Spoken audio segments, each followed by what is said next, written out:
Just as millions lost jobs in COVID's early days, a billion-dollar religious network tapped taxpayer funds, then bought a private jet. Families lined up at food banks while Marcus Lamb, leader of the globally broadcast Daystar television network, secured $3.9 million in pandemic aid meant to keep employees paid.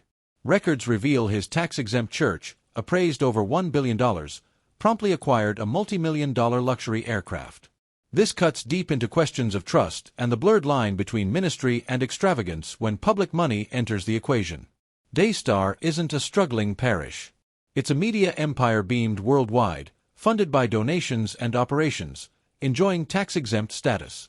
Lamb himself lives a life of visible wealth, showcased in a sprawling Dallas mansion with a resort-style pool, a stark contrast to the economic desperation of spring 2020. When the government launched the Paycheck Protection Program, PPP, a lifeline for businesses facing collapse, Daystar applied.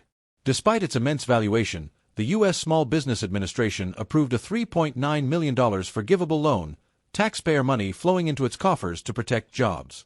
The sheer size of the award to such an obviously affluent entity immediately sparked uncomfortable questions about the program's reach and oversight during a national emergency.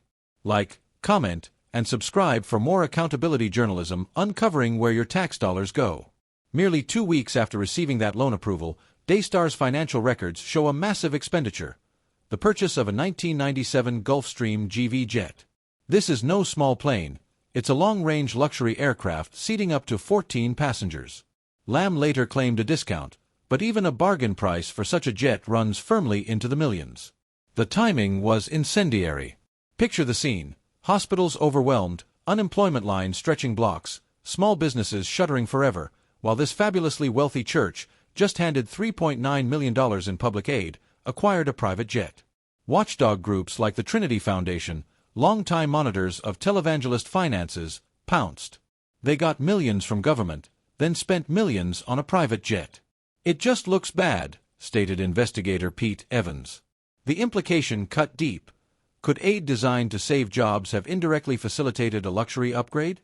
The juxtaposition felt like a betrayal to struggling Americans. Facing intense scrutiny, Lamb and Daystar mounted a forceful defense. The jet purchase, Lamb insisted, had absolutely nothing to do with PPP funds. He asserted the money came exclusively from returns on a separate church investment and the sale of Daystar's previous private jet. "No, we did not," Lamb declared when directly asked if taxpayer money bought the Gulfstream. "We used our own money." Furthermore, he framed the jet as an essential, strictly ministerial tool, church business only. Absolutely, vital for spreading the gospel globally and transporting ministry teams efficiently. Their attorney later reinforced this, stating Daystar does not use charitable donations to fund its operations, including the purchase of that jet, emphasizing legal compliance. The defense hinged on strict separation of funding streams within the church's complex finances. However, the strictly business narrative quickly encountered turbulence thanks to the Lamb's own social media. Shortly after acquiring the jet, Marcus, his wife Joni, and their family flew it to Fort Lauderdale for 8 days. Lamb labeled it a working vacation or leadership retreat with ministerial meetings. Yet, Joni Lamb posted "Our amazing fam on Vakai," and their son shared "Lots of great memories made on our family beach vacation." The imagery was undeniably leisure-focused. Later, a quick California trip concluded with the Lambs appearing fresh off a golf course. Then came an 8-day Naples, Florida trip featuring golf and relaxation. Lamb cited 5 meetings and a speaking engagement. Confronted about the vacation posts during a Daystar golf event, Lamb conceded, "We did have vacation, but stressed meetings occurred." This glaring disconnect between the official essential ministry tool claim and the very public Vakai celebrations fueled profound public skepticism. If the jet was purely for urgent church business, why did its early prominent use center on extended family leisure and golf in premium destinations?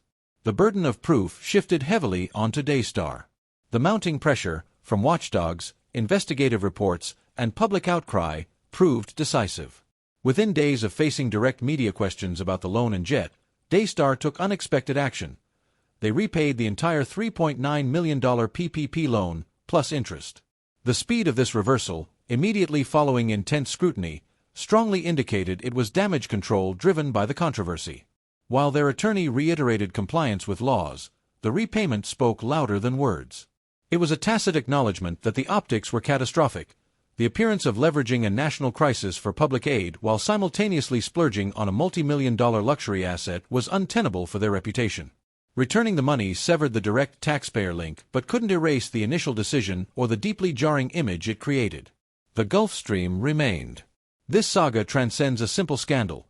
It's a stark parable etched during global crisis, exposing the raw friction between faith, finance, and public responsibility.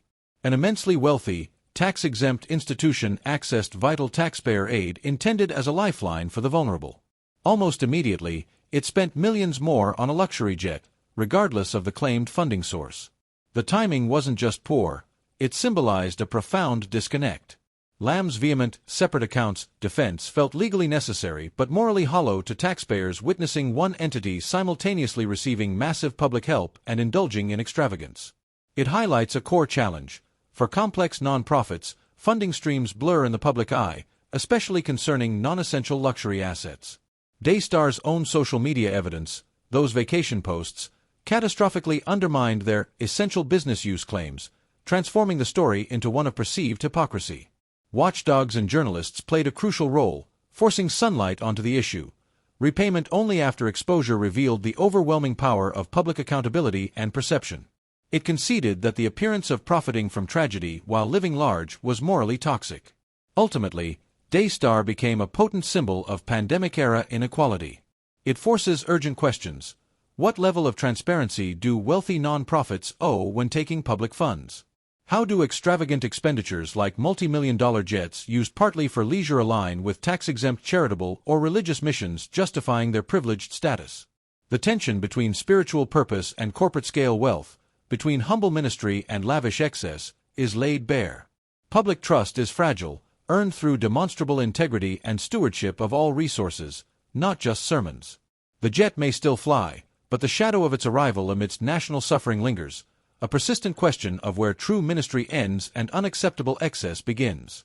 If holding power accountable matters to you, please like this video, comment your perspective below, and subscribe for more essential investigation.